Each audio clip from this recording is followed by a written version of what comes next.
quite a few. And thank you, Sinead. I was just about to say that this session will be recorded, and we'll share the recording with all of you alongside any sorts of data publication that we might share today. Just a few housekeeping rules. Obviously, we've been living on Zoom for the last 2 years, so this is probably unnecessary. Please keep yourself muted if you're not intervening. I hope there will be a chance for all of you to intervene and share your perspective. Keep your video on if you'd like, because you like to see your faces. And do use the chat box as the discussion pans out to share your perspective, comment, or questions. And we will be posing throughout the conversation, throughout the next hour, to make sure to invite you to come in and maybe ask a question to the speakers or share your own comments on the issue at stake. So having covered all of that, let me briefly introduce the topic. So today, the title of today's session is Gender-Related Leadership Gaps and Inequities in Cancer Control. In particular, we will discuss the broader impact that women's cancers have on the individual women, but also on families, communities, and societies. And we will look also at the role that women play in the health and care delivery sector and in cancer control, and explore a little bit with the help of two speakers, how these two areas intersect with each other. And as I say, we do have two wonderful guests, which I will introduce shortly. But maybe to ground us in and to start the conversation, I'll share a few facts and a few data with you. So this is data from the latest GloboCan statistics from 2020. So in 2020, there were over 3 million cancer cases among individuals of the younger cohort of individuals under the age of 50, and close to 2/3 of these cases occurred in women. There's also some latest data around the intergenerational impact of women cancers, and a recent studies from the African Breast Cancer Disparities in Outcome studies carried out by IARC. It shows that for each breast cancer death of a woman under 50 in sub-Saharan Africa, there are 2 maternal orphans. If then we look a little bit at another side of the coins about the role that women play in the global health and social care workforce, there is a research from WHO in 2019 that shows that women make up 70% of the global health and social care workforce, but on average, it's been shown that they earn 24% less than peers who are men. So they cover the similar role. And that's about the paid work. But if you look at the unpaid work, again, there are studies from the International Labor Organizations that shows how women carry out at least 2.5 times more unpaid household and care work. If we look at the leadership side of things, do women have a voice in the spaces of influence? We find out, again, this is from the study of WHO in 2019, that women hold only 25% of senior roles in the global health and care workforce. And only 27% of ministers of health worldwide currently are women. And this is from a 2022 global health report. Possibly that's not surprising. And if we look a little bit more closely at the oncology, this is from study from the European Society of Medical Oncology, who has set up an observatory on the role of women in oncology. Only 37% of oncology congresses presenters are women. This is for the 2017-19 period.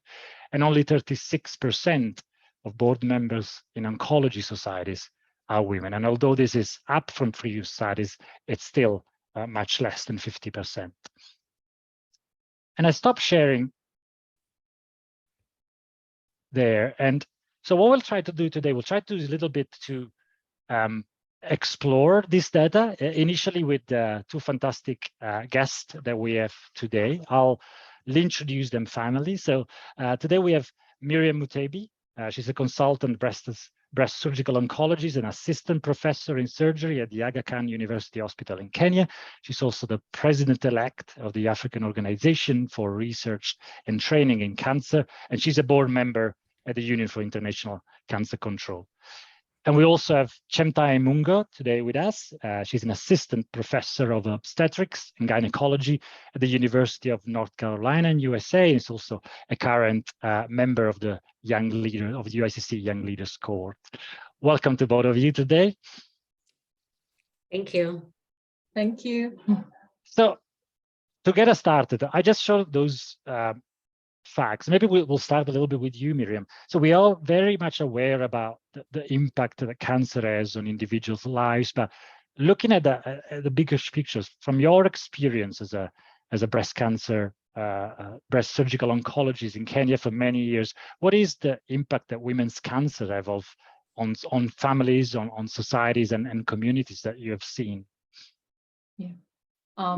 Thanks, Alessandro. And I think this is a topic that's probably close to most of our hearts because we know really about the lived experience for quite a number of our patients. What we do know in our societies, at least in quite a number of countries in sub-Saharan Africa, not only are our women diagnosed with advanced disease, they frequently do not complete their care. And this really sort of has ramifications on all different aspects. If we look at sort of a deeper dive into the reasons behind this, we find a constellation of three major factors. I think one of the biggest factors is the financial implications, because the fact that patients are having to pay out of pocket in order to access their care. And this frequently results in financial toxicity and catastrophic health expenditures. So really that treatment process can have devastating effects to a family. There have been attempts to try and improve, certain countries have a national hospital insurance fund, like in Kenya, there is a fund that partially supports some of the costs of care, but there's still a considerable amount of aspects that patients are having to pay out of that, and that definitely has implications. Keep in mind that most of the women are working in the informal sector, so they don't necessarily have access to private insurance, or so they're relying on coverage. So unless there's universal health coverage, then their chances of accessing care are quite limited. And then if you look at the sort of broader second broad category, we realize that even the health system itself acts as a barrier, because we know that patients will, on average, in sub-Saharan Africa, see at least 6 to sometimes even up to 9 healthcare providers before definitive diagnosis of their cancer is made. And so, really looking at what are the things that prevent ladies accessing care in the setting, and you may find that again, sometimes a lack. Again, the third broad factor is the social cultural barriers that exist as well. And these ultimately have an impact as well on ladies, is because women in many parts of the world are frequently not the primary determinants of their health-seeking behavior. And as such, they either require permission, or in some cases, sometimes financial support, or in some cases, even permission for them to access care. And, there's a lot of stigmas that exist around cancers, a lot of collectivism, which we'll probably talk a little about in a bit, but also use of all these alternative therapies that ultimately result in ladies getting limited access to the healthcare system. So looking at what is the impact, that definitely does have both not only the financial impact, the social cultural aspects of care, because you lose a productive member of the community. You're losing not just a productive member. You're losing a mother, and we say sometimes educate a woman, you educate the society. So really, we need to look broadly at not just the individual aspect and that locus or that individual family, but it's really what are the broader impacts to the community, and those are quite a number. Thank you, Miriam. I think. This is already quite interesting, because you share the 3 sorts of areas where already you can see the gender and power relations are at play. You mentioned the financial implications, and often there is research showing that women tend to be underinsured or not having any health insurance at all, and as well as the social and cultural norms. Chemtai, obviously you work in the US, but a lot of your research work is around cervical cancer prevention, and you spend a lot of time in Kenya and Malawi for that. Do this sorts of description that Miriam has around this sort of this gender-related barriers resonate with you and with your work? Absolutely. This reminds me of a quote that a former FIGO president, Professor Mahmoud Fatali, said many years ago in '98. The women are not dying of diseases that we cannot treat. They're dying because as society, we're yet to decide that their lives are worth saving. Really, it's about how we value women and how our system, our society has evolved over generations to place less value in women, the stigma associated with sexuality. In the case of cervical cancer, 9 out of 10 women who die from cervical cancer live in low resource settings where they're served, unfortunately, by very weak health systems that, like Miriam was saying, requires them to be able to pay for very basic care. But because of gender norms, the girl child is often not educated. So traditionally, in African setting, in setting of poverty, lack of kind of universal primary education, if a family is going to decide who do I educate, they might educate the boy because of reasons that we can talk about. So this girl, from beginning of her life, she's kind of disadvantaged, which means that she has less likely to have a formal job. When she has an illness, she's not able to financially support herself.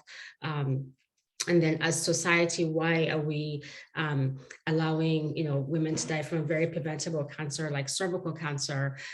Is it because somebody has said that if this cancer was killing men who predominantly sit in positions of power in sub-Saharan Africa all over the world, would the numbers be the same? Would there be a bigger impetus to do something?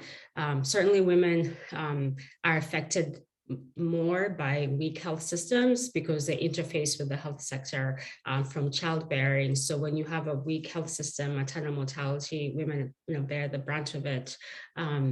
So really, as a society, how do we value the role of women given the significant repercussions of an untimely death for a mother, for their children, for the society, etc.? I think the point around values is quite a key one, because about and I wonder, have you seen in your work a little bit, do you see there are enough concerted efforts and resources being allocated and being directed, for example, at the moment to cervical cancer prevention that you mentioned? Do you see an improvement in that? Do you see the movement is raising maybe on the back of obviously of the elimination strategy? Yeah, it's certainly, the best time of all the last, 5 decades or so in trying to push for equity in this, particular cancer. And, this will hopefully be kind of show that it is possible to, eliminate cancer and to, fight for equity using the WHO elimination agenda. There's a lot of push and momentum from different governments.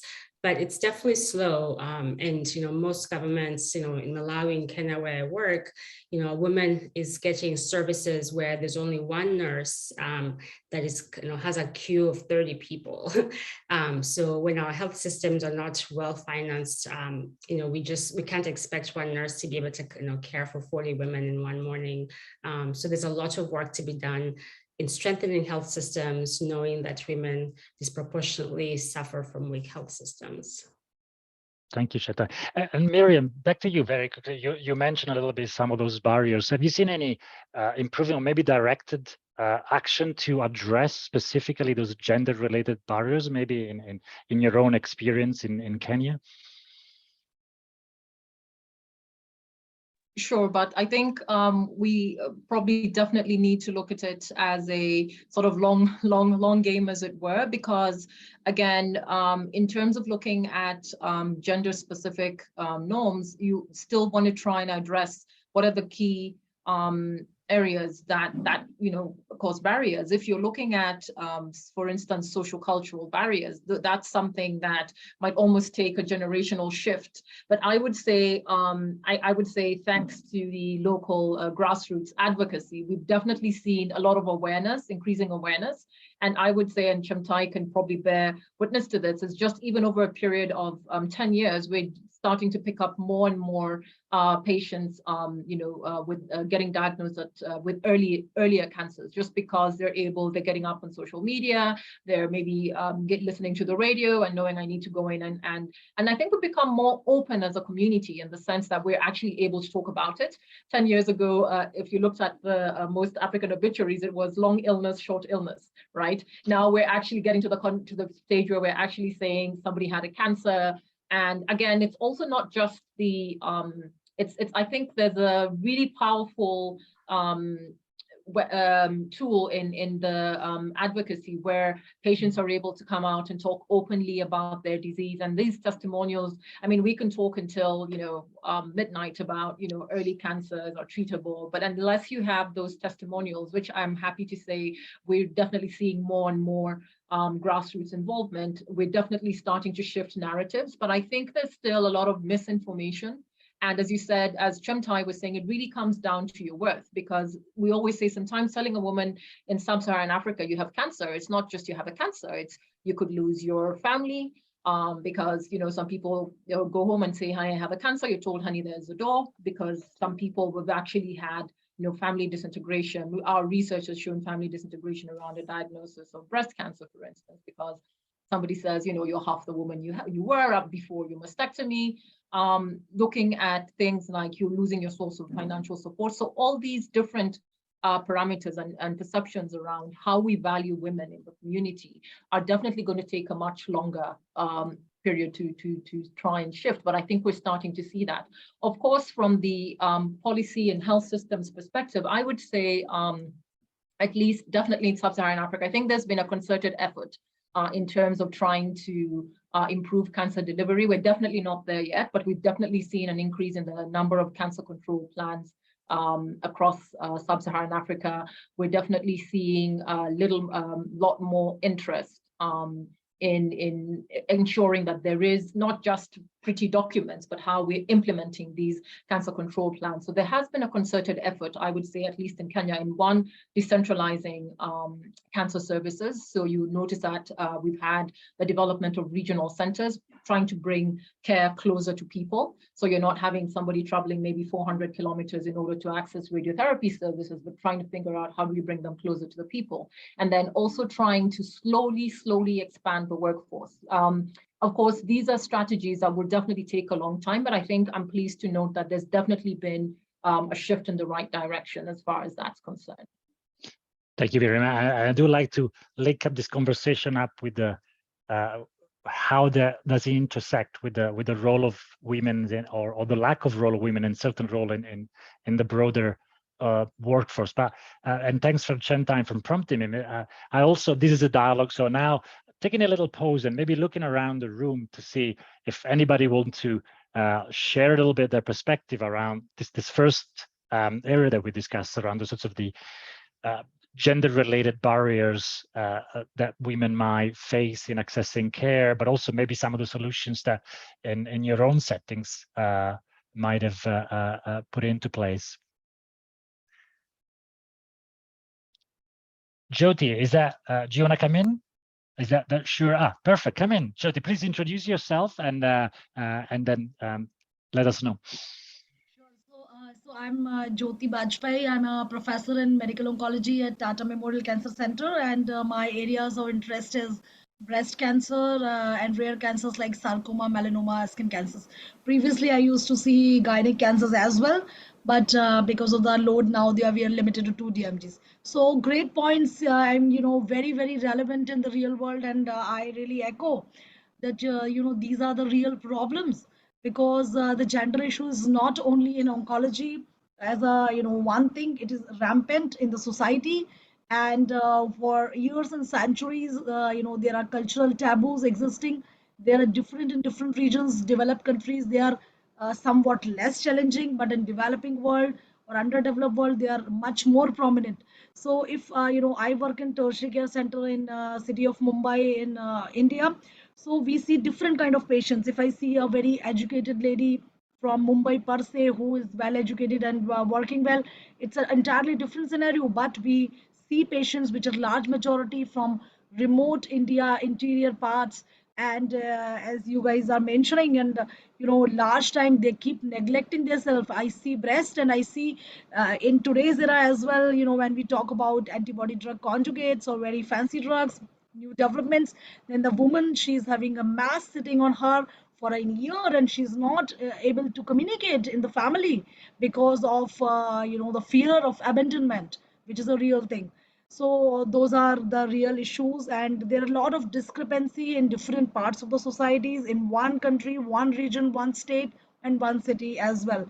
So I think we'll need to bring this awareness, the whole global awareness, and this should be kind of hand holding each other from different parts, so that women should get their real value, and people should understand that they deserve the right kind of treatment, right kind of support from all the sectors.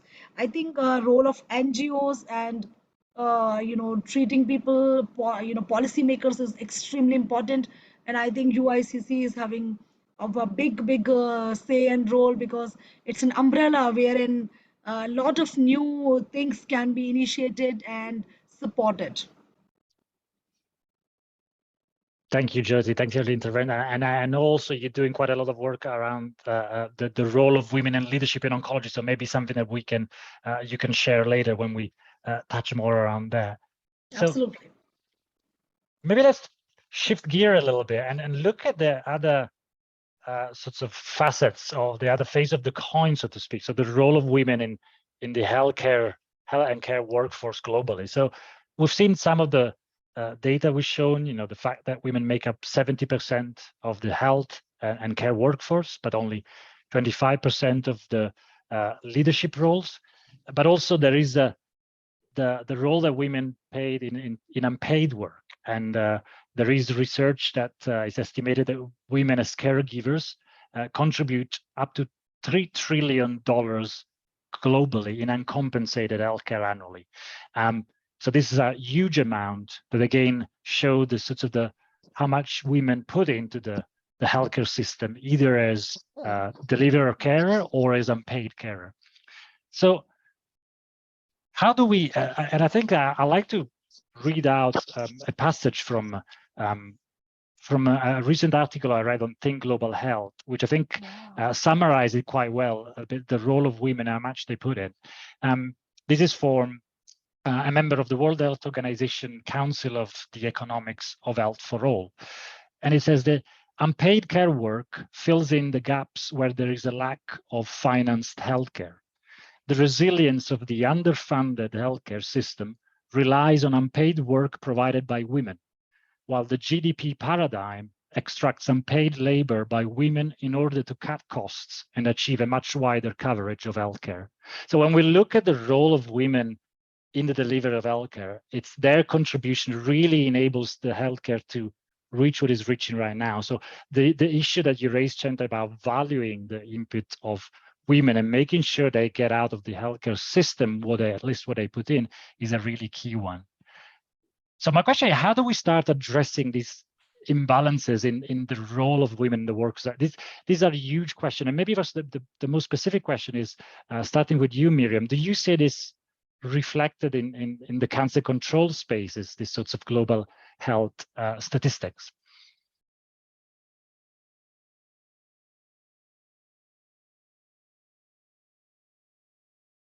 Thanks, Alessandro. And I think historically we have seen definitely a lack of inclusivity, I would say, especially in you sort of the lower tiers are, I would say, women heavy, and then sort of as you go up the pyramid, there's less and less, and women are probably a more rarefied commodity. But I think there's definitely benefits to leadership component of it, because again, really looking at what are the asks of the health system. We want a health system that's reflexive and that's able to give nuanced care to patients. And so if you're only having, one cadre of individuals, perhaps representing the interests of everyone, then that doesn't necessarily get translated into different components of things like respectful care that's culturally appropriate or gender sensitive to the nuances. Jyoti talked about patients coming in or staying at home with diverse, just due to the fear of abandonment. We have patients, for instance, who come into a healthcare system, and sometimes because of the taboos, they maybe have, vaginal bleeding, and you can't, disclose this to somebody who's perhaps the age of your grandson, and that's a barrier, because if you come in and you don't see somebody who you can talk to or relate to, then that's a problem. And so really, in terms of thinking about our holistic approach to healthcare provision, it's not just the physical bit of the healing. We can give the molecules and things, but really all these different aspects, the support, the psychosocial support that's required. I think we definitely need to think about building our and these are not necessarily gender specific. I think perhaps as healthcare providers, we need to think about how do we learn from each other. So it's not just getting more women in for women's sake, but acknowledging the unique role that women play in. Sorry, Alessandra, did you say something? No, I think you were there. There's a little bit delay in your delivery, so I was wondering if can the you hear internet me? can. Yes, we can hear, but there's just before there was a little bit of delay. Okay. But I think we got pretty much all your messages.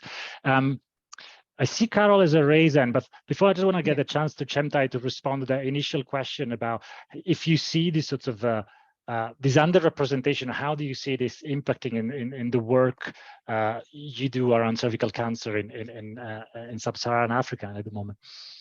Yeah, it's certainly huge. Women make up 50% of the population, and increasingly in medical school, certainly in the West, women are 50% of the medical workforce. But certainly in oncology, in leadership, the number of women starts to become less and less in surgical subspecialties. And we can talk about that, how the training is favored in such a way that, it's incompatible to, having 3 children, which half the population might want to reproduce. So you certainly see, situations where women are very reticent to be able to have a speculum exam by a provider that's not a female. You talk about kind of the ways that women almost like finance the health system through the extra work and the caregiving. If you go to a ward, either male or female wards in much of sub-Saharan Africa, possibly the same in India, some places in Asia, you have every patient has to have their own caregiver because the health system is not able to fund, health aides, and that caregiver is much, 90% are women. So a woman who stays with the patient, to clean them, to make sure they're eating, etc.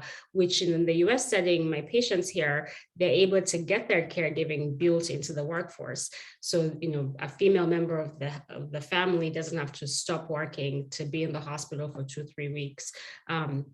So, I think designing the health system and making sure that women are at the table when decisions are being made at all levels, and particularly making sure that that pyramid at the top is, as much as possible 50-50, can kind of start to get at some of these things. Thank you, Chemtai. And I recently heard in a podcast you discussed about the key role of community health workers in the job you do in ensuring is that you can reach communities with the message of cervical cancer prevention. And I think there's quite a lot of debate around the role of community health workers and how do you see it? What's your experience about the impact that having a gender balanced community health workforce, and how's that important to ensure that people feel they can access the services? What's your perspective on that? Yeah, community health workers are really critical in places that, the nearest health center is, 3-4 hours away, and which is much of rural sub-Saharan Africa, parts of India, etc. I think it's been a very gendered kind of job, with being very heavily female. But again, this also speaks to the fact that it's mostly been a volunteer position. So, they've not traditionally been paid. And so the people who, perhaps are feeling most in solidarity with the issues of women face. I think one thing that, as we work towards equity and equity in women's health and gender issues, is making sure those positions are paid. And, I bet you, if community health workers are well paid, we'll start to have more men participating. Yeah, that's quite ironic. And I saw before just Carol had a digital hands raised up. So just checking whether, Carol, you wanted to intervene, or? Yes, hi. Please just introduce yourself and come through. Thank you. Hi, I'm Carol Jabari, and I'm talking to you from Palestine. My expertise is screening, early detection, health education, and I do research on all these different aspects in the Middle East primarily. So I concur with all my colleagues. We face similar situations, I think, and I'm in awe of all the work that's done in Africa, and you have amazing examples, as well as in India. But I'd like to mention that we're all on the same page, I feel. So it's like preaching to the choir. But a big problem that we find of women, or even men, they're reluctant to go to a doctor because they're talked down to, or the patient doesn't understand. They might have just got little bits here and there. So, and the doctors are often condescending, maybe because they're overworked, or they haven't been trained well in communication skills, sensitivity training. So that really puts patients off, whether they're male doctors or female doctors. So part of my work is trying to sensitize professionals so that we don't lose patients. So we encourage them to come. Here, for example, we don't have many female physicians. We do not have any female oncologists. So part of what I do, I work with an NGO and I work with the university. All the time we're encouraging patients to go, and they're not reluctant to see a male. In fact, they feel more comfortable because I think male physicians are more intelligent or whatever. So we also have to work on that. Yes. So basically, we have to improve education for the health professionals, whether they're doctors, nurses, pharmacists. Many people go to the pharmacist for cancer information and advice. So we can't neglect them, to be sensitive and guide them properly. So that's just my input for today. Thank you. Thank you, Carol. And certainly making sure the health systems reflect the diversity of the population in its entirety, in all the identities that we all have, it's important, because the only way that it then become accessible for us. There are a couple of people with raised hands. I don't know if Miriam and Chemtai, you had any point as a response of Carol's intervention of you. Yeah. I think it's really go ahead, important to, yes. Yeah. I grew up in Kenya, and traditionally doctors were seen as God, at least in the 80s. But it's changing, with social media, it's changing, and certainly all of us in health education and medical education, or any health education where we're training nurses, pharmacists, etc. Building that humility and the sense of service in making sure that people who are joining that workforce are doing it from a service perspective, and not just because you are the smartest, for example, because then you might not really be motivated to be kind to your patients. Miriam, anything from your side before I give the floor to Isabel and then Jyoti? Sure. And I think Carol and Chemtai have really touched on key points around sort of the paternalistic previous approach to medicine, where we come down from the mountain and give you 2 tablets and tell you to swallow them. But really trying to look at how do we then evolve models that where the patient is able to understand their diagnosis, what the implications are. But perhaps maybe as a rider to that, it's really, I think Carol's point around health communication is key, because one of the things that we perhaps haven't really explored in depth is the kind of language we have around cancers and care, because we tell a lady, you know, come in, get your breast mashed up, and if there's a problem, we will chop it off and then we will burn it, i.e. radiotherapy, and we're wondering why we're not necessarily having, you know, queues outside waiting for this kind of therapy. So really the health communication and really being able to provide compassionate care, I think, is important. And the other thing perhaps to think about is also the flip side of that, which I think we see quite in a bit of communities, is collectivism, which I referred to earlier, which is where I would say in Africa, for instance, and I think in many parts of the world, they have a strong sense of community. But sometimes it's a good thing in that we're able to provide that support, but when that community is detrimental to the patient because they lose agency, right? For instance, I would tell a patient, you maybe need breast conservation versus, you know, mastectomy, and offer both options because both options are viable to her. And then we have the village elder coming in and saying, we have decided. Who's we, right? So, but at the end of the day, if they're the ones paying, you know, even when you try to empower the lady, she says, well, but they're the ones who are paying, so they're going to decide. So it's really looking at how do we engage with those different systems? How do we give our women agency? How do we communicate effectively for them to have informed decision-making and really being part of that shared decision-making? Thank you, Miriam. And now Isabella, I know you've had your raised hand for a while, please. Thank you, Alessandro and Miriam, for sending the invitation to see this dialogue. Really interesting. I'm working at IARC. We work to produce data on cancer. And then I think all those numbers that you mentioned, Alessandro, just now is really, really important, because you mentioned that numbers on how many of the informal work, how big the contribution of women, it brings attention, because that awareness is not even there. People don't know. And then being a person who works with data, those, even to produce such a data, to get the data behind it, it's almost impossible. No one kind of report or record all these women's contribution into whatever it is. You have to kind of find convoluted ways, often, that finally is criticized to get to such an estimation, for example. So the data first is really important. And the other part is the methodology itself. I often do calculation to value to estimate the value of men and women. And a lot of time when we're valuing men and women, we look into, for example, their contribution to the labor force. A lot of women work, or the labor force employment rate among women is lower than men. And immediately you just get lower value of women. And then women's salary or wages are lower. Again, you get lower value of women. You keep being hit by it.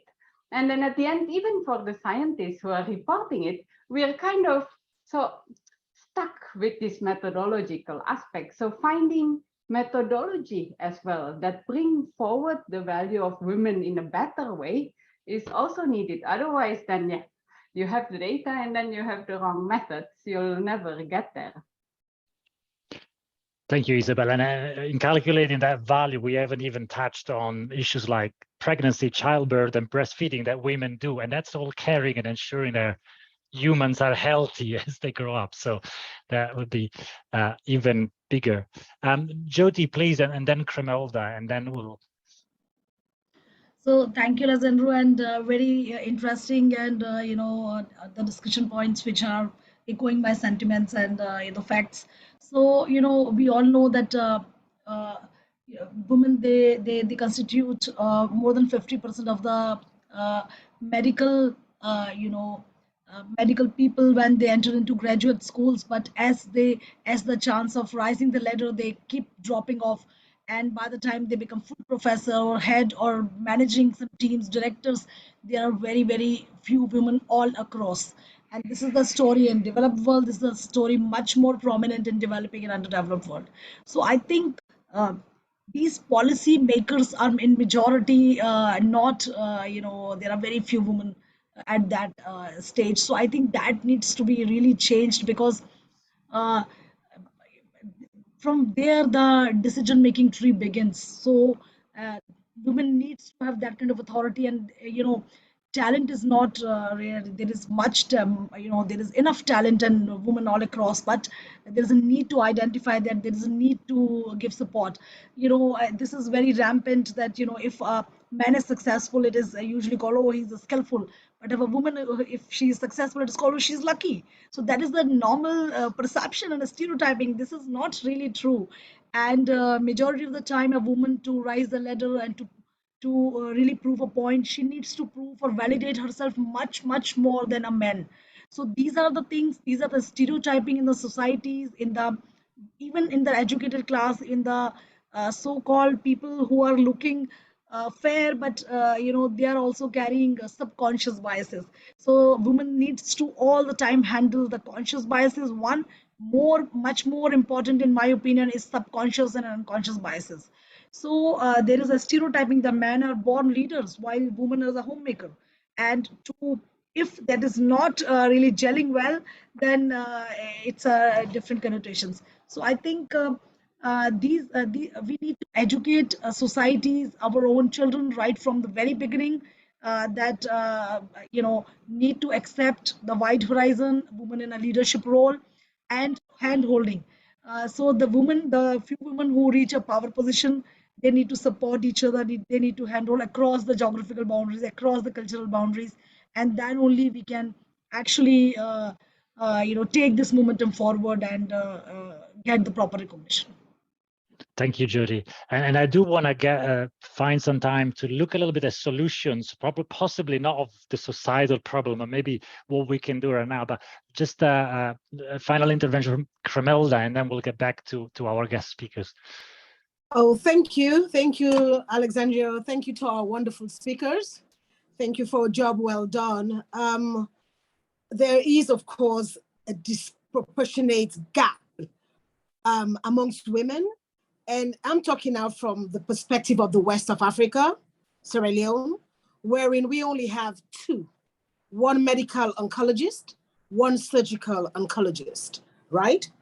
And the amount of women being diagnosed with, let's take, for example, breast cancer, which I represent, is increasing by the day. And who do we have to go to? Both of them are male doctors.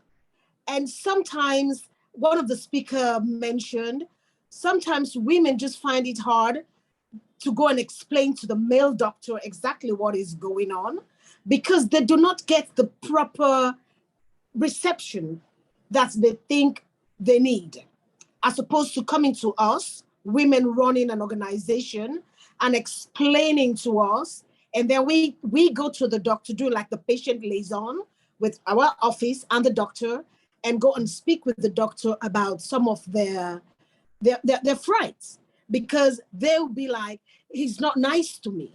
He doesn't understand, I've been telling him, he doesn't understand. And it's high time indeed women start looking at oncology roles, especially in my country. Yes, because it's on the rise. And if we say 7 out of 10 women who will die from cancer will be from the low middle income countries, that means we should be paying a lot more attention to that sector, the oncological sector. Another thing, of course, is the stigma and financial implication, It makes them present late. They are ashamed because of community, their community. And so this is where we as an organization also might have to come in, to should give them a better support system, because to tell a woman that you are diagnosed with breast cancer and we don't have many choices. The main choice perhaps is the surgery, and to lead them to, let's say, mastectomy, for example. I think they need someone they'll be very comfortable and friendly with, so that they'll be comfortable to go so far. Losing your hair to chemotherapy, changing your complexion to chemotherapy. All these things are very important for women, that we should prepare them before they get to the doctor, because we don't have choices of doctors. So I'll stop there for now. Thank you. Thank you, Cremelda. Thank you. And I know we got 15 minutes left, so I do want to get to explore a little bit what we can do. But I have a key, what I think is a key question, and some of the intervention have hinted at this. So my question is to you, Miriam and Chemtai. Do you see these underrepresentations of women voices where decisions are made in global health, in public health, and in oncology? Do you see this having repercussions ultimately on health outcomes? Do they have repercussion on patients, on the outcomes of patients? Or is it just an issue around equity at work? If we have more women in leadership role, is there also a health dividend that we can gain? Maybe starting with you, Miriam. I would say absolutely. If we're looking at dividends, the sky's the limit. But when you sort of asked the question, I was being cheeky, and Chemtai will also know the data around how if you have a female surgeon as opposed to a male surgeon, if you're operated on, and it's not to necessarily say that one is superior to the other, but with equal training, then you have a 32% less chance of a surgical complication than if you're operated on by a person of the opposite gender. Now, is it a skills factor? I'm sure it isn't, because I'm sure we're all, both men and women are all equally well trained, but it's looking at what are the shared opportunities. Women tend to be more meticulous. We do know the literature has shown that there's more guideline concordance amongst female clinicians, less chances of complications, and so ultimately that will translate into better outcomes. But it's not looking at one person versus the other. It's what are the opportunities for shared learning that as a diverse health system we can do to ultimately improve outcomes for our patients. So it might be, and Cremelda has talked rightly about the health communication. How do we, and this is sort of just basing off some of the work we've done around through the African Organization for Research and Training in Cancer, where we looked at female oncologists across sub-Saharan Africa, where we had about 32 oncologists sort of talking about their role and what they felt their role was in the health oncology ecosystem, and we had very positive outcomes, because women felt that they had a unique role to play, especially in overcoming some of the barriers that Cremelda had mentioned, where sometimes clinicians would be dismissive and say, listen, you have a cancer, we'll chop off your breast since you clearly don't need it, direct quote from what somebody was told. Women oncologists said they actually spent a little more time with their patients. And of course, because they're spending more time, they're perhaps earning less, because your consultation definitely takes longer because you're taking time to explain a little further. But so I think it's looking at these are the strengths that we can build into the system. Why are we dinging women for this, right? If we can come up with systems that actually support that effective communication, clear communication around strategies, what's going to happen, making the patient part of the shared decision-making, then that's ultimately a win, I think, for the society and for the health system and for patient outcomes at large. But I'll let Chemtai hop in a little. I don't want to monopolize this. I think you said it really beautifully. And, I think in the last 10 minutes, there's for sure the evidence, there's no question about that. The question is, how do we, address these facts that there's such few oncologists, for example, and talking about solutions. One thing that we as a society, as we have these conversations of how 50% of the population is missing in this critical workforce, is how do we address the fact that training in medicine, and particularly in these subspecialties, cancer-related subspecialties, were traditionally designed for men. So, if you want to train to be a breast surgeon, for example, or even like a gyne surgeon, cancer surgeon, the training, might be 3 or 4 years. You have to work 60 to 80 hours a week.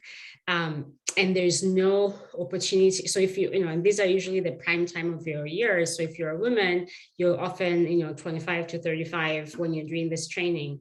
So it's kind of incompatible with childbearing, which then just reduces the fact that that's part of why we have such few women in these fields. So let's realize that we're missing women in these fields, that we really need them, and have, innovative ways, for example, give female residents or trainees an option to extend their training so they can take 6 months off to, raise a child, for example. In leadership, in faculty leadership in academia, where again, full professors have a lot of authority, they sit on boards, they make decisions. For the longest time, up until a few years ago, there was no provision for female professors who are going to have children to, extend their clock, meaning, you only have 3 years to move on to the next level. It's actually a new thing, and I bet maybe not even all universities are doing this, where if you have a child, you can kind of stop your clock for 1 year, realizing that this is something that we need people to do. So, in today's world, in all the training programs, we really need to make them female friendly by building in such flexibilities to be able to enable, women to not disqualify themselves because they have to choose between a family and a career. Thank you, Chemtai. I think what you were saying, it's really in line with the idea that something is not working for women. We shouldn't change women, we should change the system. So you're talking about creating a more women-friendly system. And also what Miriam was saying in terms of that cheeky reference to the studies that women surgeons might have better outcomes. I think there's actually is an element there where we've overemphasized certain masculine quality. We all have masculine and feminine quality within us and in leadership and in our skills, but we overemphasize the need for those masculine quality and maybe less so all those feminine qualities. So again, it's re-having that balance. But as I said, we got just a few minutes left, and I do want to focus a little bit of some practical solutions that we might want to take. We've mentioned a few, and I'd like to invite also whoever is remain to maybe to share some of their solutions on the chat box about what we can do to address this leadership gap. I also see there are a couple of hands raised. I want to make sure that everybody gets the time to speak. So I'm just going to prioritize Stella, who has not had the chance to talk before. So please come in. Thank you. I'm not going to take very long time, but I think I really applaud the system approach. And I think one, in my incredible biased opinion, is that we need to think that nursing is a predominantly female profession that is also stigmatized and undervalued and could be maximized by the system, particularly for detection and prevention on breast and cervical, for example, and in primary care, because they could. And so I think in terms of cancer, is perhaps reaching out and looking out for HIV clinics, for maternal child health clinics, for TB clinics. There are a series of examples of social financial support program for TB, right, where people get paid to show up to the clinic. And when these women came to the clinic to get their DOTS or their TB medication, that's an opportunity perhaps for nurses or others to intervene, to ask about. And so I think that I don't know if it has been implemented, but one potential will be system change to incorporate at least a little bit, because again, being a little older, a lot of this conversation has been around for a couple of decades. Here's the white hair that proves my point here. Many of it gained through these discussions, But I think that looking at systems and who is in the system and who in the system could be agents of change for women. And again, thinking of nursing, I'm a nurse, of course, as you can probably tell, but I think that's maybe an underutilized force. While we do need more women surgeons, we need more women oncologists, we already have a workforce that perhaps could minimize the late diagnosis or assist in prevention within existing primary care. So thank you. Thank you, Stella. Absolutely great point in terms also, it's not only about creating more spaces for women in leadership, but actually valuing the roles that are already undertaking much more now. I see two more hands up, and I'm not going to be the man and not going to give a voice to women in these conversations, because I think that's going to give very bad. But if we, Jyoti and Carol, if you keep your point very short and to the point, and then we'll just ask our speakers for final reflections. Jyoti, please. Sure. So quickly, I would like to say that we need to perhaps unite it, and we need to make these efforts concentrated. I will just give a glimpses of few of the efforts, my humble efforts, which we are doing. So we have established a Women for Oncology wing under our national society, and with that, we are trying to protect women for their rights, for their career development, etc. Then we spread this momentum to SAARC countries, and now we are spreading this voice to involve the global. And recently we have conducted a GLOWS, the Global for Women Oncology Congress, wherein we tried to give voice stage to all these women. And now we are trying to develop a digital mentorship platform so that many of these underprivileged women can get, with less logistic support, also a voice and a career guidance by other mentors. So I think we need to work together. And I again say UICC has a big role, and we all should unite for holding hand to fellow women who are in different frames and can support them. Thank you. Thank you, Julie. And Carol? Okay, I'll jump in very quickly. So we want to showcase all of the great women health workers and how we can influence change. So we should use social media. So if something good has happened or there's been an advancement and it's Dr. Miriam or Dr. Fatma or whoever, let's showcase them. And social media is free, or we have radio, television. It's a great opportunity, and slowly people will change and engage more, I think. So that's my suggestion. Thank you, Carol. So I'm gonna, just time for my last questions, which probably I'm gonna pack a couple of questions that I wanted to ask before, but to Miriam and Chemtai. So obviously, you two have now reached a position of leadership or are an emerging leader in cancer control. So from your experience, what would be your advice, what we can do practically to support more women reach the role they want? What has worked for you that you think we should be doing more? Miriam.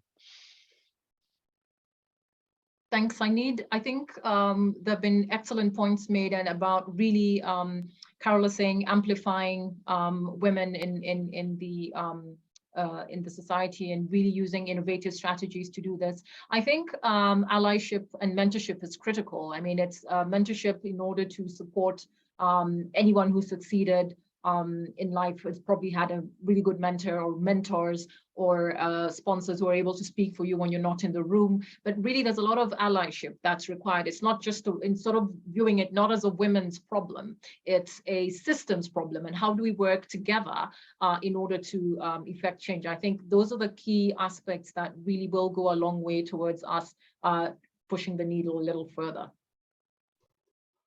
Thank you, Miriam. And for you, Chemtai, what would be your recommendation? What has worked for you and what you think we should be doing more? Yeah, similarly, mentorship of those who are, interested in leadership and making change, and sponsorship as well. And there's good definitions of the difference between the two out there. I think all of us, in leadership positions who are senior on this call, or the men who are out there who will listen to this later, equity in cancer care cannot be done by one person. And when you are a man sitting in the board and all the people around you are men, you're missing a critical piece that is needed to advance the agenda that you care deeply about. So sponsorship of folks whose kind of perspectives are not at the table is really critical, and seeing that not as charity, but like as really critical to getting the mission across.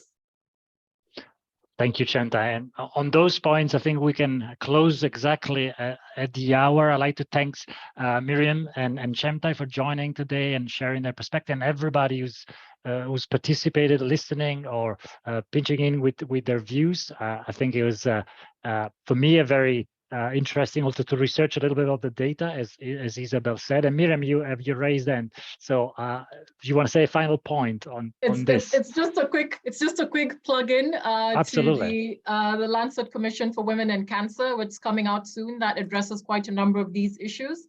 But just to tell everyone, we don't have to wait for the commission. Let's keep the conversations going, but keep an eye out for that.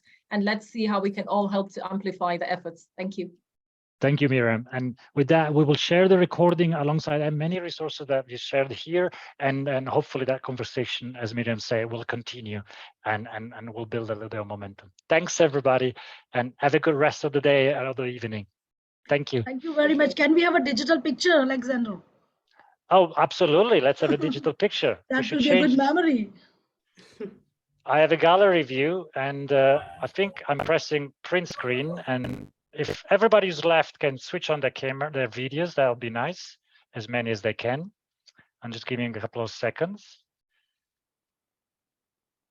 Perfect. Thank you, everybody. Thank you so much. Thank and you. we would love to be connected via mails to everyone. Thank you so much. Thank you, everyone. Thanks, everyone. Stay Bye-bye. safe. Bye.